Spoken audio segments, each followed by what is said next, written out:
As the historian Gary Kornblith argues, counterfactual questions allow us to determine which factor or factors, if taken away, made the difference.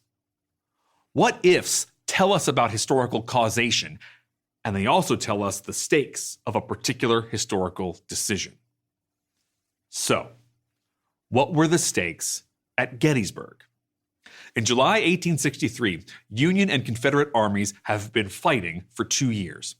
Recently, the Confederates have scored a series of victories: the 7 Days Campaign, Second Battle of Bull Run, Chancellorsville. Morale in the Confederacy is high.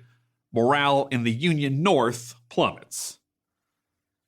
Disaffection is also underway in the North because President Lincoln makes the fateful decision to enlist black men in the Army and make the Civil War a war for emancipation. Many white Northerners object. 2 weeks after the Battle of Gettysburg, New York really did riot over Lincoln's draft order. Just at this moment, General Robert E. Lee invades Pennsylvania, so his army could plunder supplies from the Union rather than forage and take goods from the Virginia home front. In the words of historian James McPherson, Lee's invasion became a gigantic raid that stripped clean a large area of south-central Pennsylvania. Lee wrote that the invasion could exploit the peace party of the North as a means of dividing and weakening our enemies. As frustration and Union casualties mounted, a political faction emerged called the Copperheads, Northern politicians calling for peace talks and a ceasefire. As Lee explained to Confederate President Jefferson Davis, his plan was to make the war so damaging and unpopular that the Copperheads would get in a position to call a ceasefire, and once that happened, Lee and Davis believed the war would be over. So, Lee invaded the Union, where he found good evidence of Northern disaffection. Most of the black population of Gettysburg fled.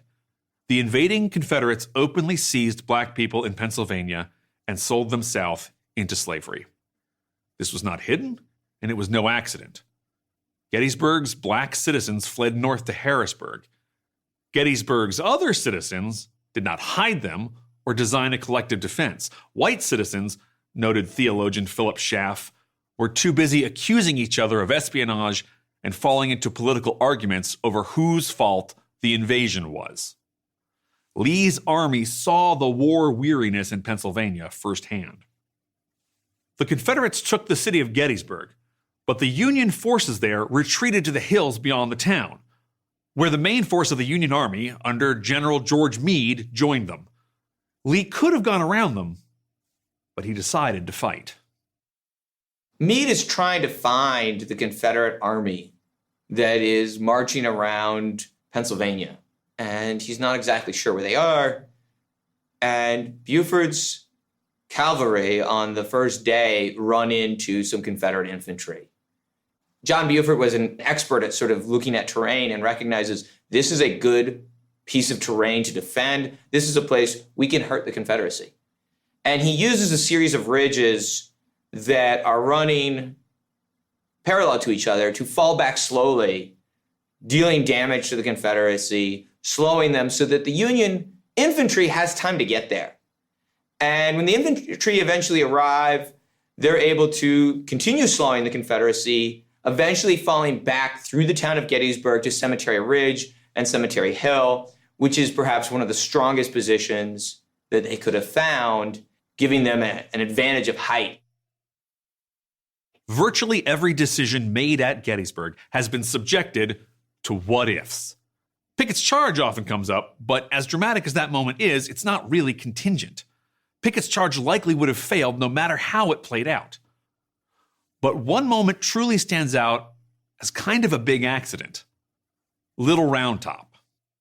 On the second day of the battle, some Union divisions left Little Round Top to occupy slightly higher ground a half-mile away in a peach orchard. This left an opening. If the Confederates could get artillery up Little Round Top, they could have bombarded the Union lines from end to end. Union Army engineer Gouverneur Warren arrives on Little Round Top during the battle to check the signal station there, and he wonders, where are the troops? And To keep listening to this audiobook, I've left you a link in the description so you can do it, at no cost thanks to Audible's 30-day free trial.